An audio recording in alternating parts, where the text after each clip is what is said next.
Nang makaraan nga ang 14 na taon ay umahon akong muli sa Jerusalem na kasama si Bernabe at isinama ko rin naman si Tito.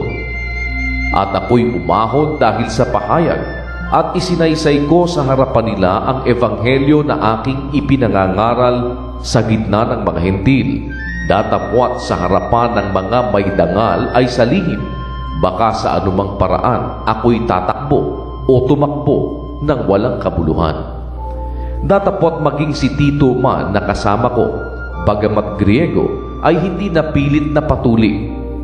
At yaon ay dahil sa mga hindi tunay na kapatid na ipinasok ng lihim, na nagsipasok ng lihim upang tiktikan ang aming kalayaan na taglay namin kay Kristo Jesus, upang kami ilagay nila sa pagkaalipin.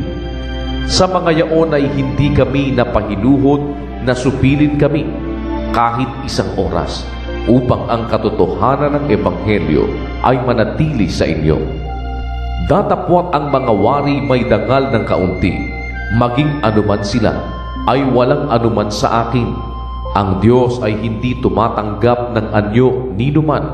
Silang may dangal, sinasabi ko, ay hindi nagbahagi sa akin ng anuman, kundi bagkus nang makita nila na sa akin ay ipinagkatiwala ang ebanghelyo ng di pagtutuli, gaya rin naman ang pagkakatiwala kay Pedro ng ebanghelyo ng pagtutuli, sapagkat ang naghanda kay Pedro sa pagkaapostol sa pagtutuli ay naghanda rin naman sa akin sa pagkaapostol sa mga hentil.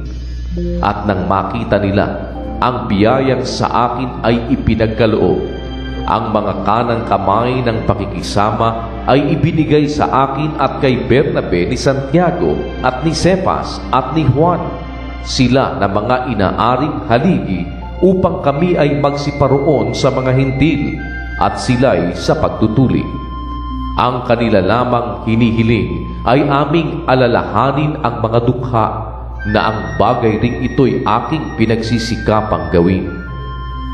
Ngunit nang dumating si Cephas sa Antioquia, ay sumalangsang ako sa kanya ng mukhaan, sapagkat siya'y nararapat hatulan. Sapagkat bago nagsidating ang ilang mula kay Santiago, ay nakisalo siya sa mga hentil. Ngunit nang sila'y magsidating na, siya'y umurong at humiwalay sa mga hentil, palibhasa'y natatakot sa mga sa pagtutuli. At ang ibang mga Hudyo ay nagpakunwari rin namang kasama niya, ano pat pati si Bernabe ay nabuyo sa kanilang pagkukunwari. Ngunit nang aking makita na hindi sila nagsisilakad ng matuwid ayon sa katotohanan ng ebanghelyo, sinabi ko kay Cephas sa harapan nilang lahat, kung ikaw na Hudyo ay namumuhay gaya ng mga hentil at di gaya ng mga Hudyo, bakit mo pinipilit ang mga hentil na mamuhay na gaya ng mga Hudyo? Tayo'y mga Hudyo sa katutubo at hindi mga makasalanang hentil.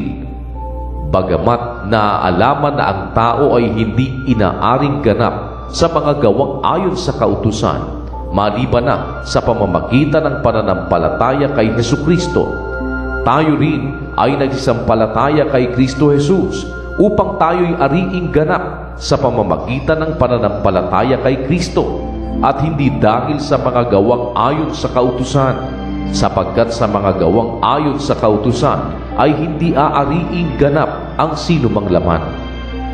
Ngunit kung samantalang ating pinagsisikapan na tayo'y ariing ganap kay Kristo, ay tayo rin naman ay nangasusumpungang mga makasalanan, si Kristo baga ay ministro ng kasalanan?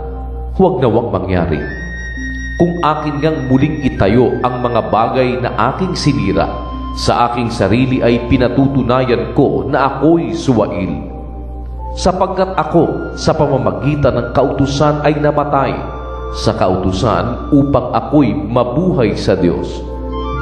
Ako'y napako sa krus na kasama ni Kristo, at hindi na ako ang nabubuhay, kundi si Kristo ang nabubuhay sa akin. At ang buhay na ikinabubuhay ko ngayon sa laman ay ikinabubuhay ko sa pananampalataya. Ang pananampalataya na ito'y sa anak ng Diyos na sa akin ay umibig at ibinigay ang kaniyang sarili dahil sa akin. Hindi ko niwawala ng halaga ang biyaya ng Diyos, sapagkat kung sa pamamagitan ng kautusan ay ang katwiran, kung gayoy si Kristo ay namatay ng walang kabuluhan.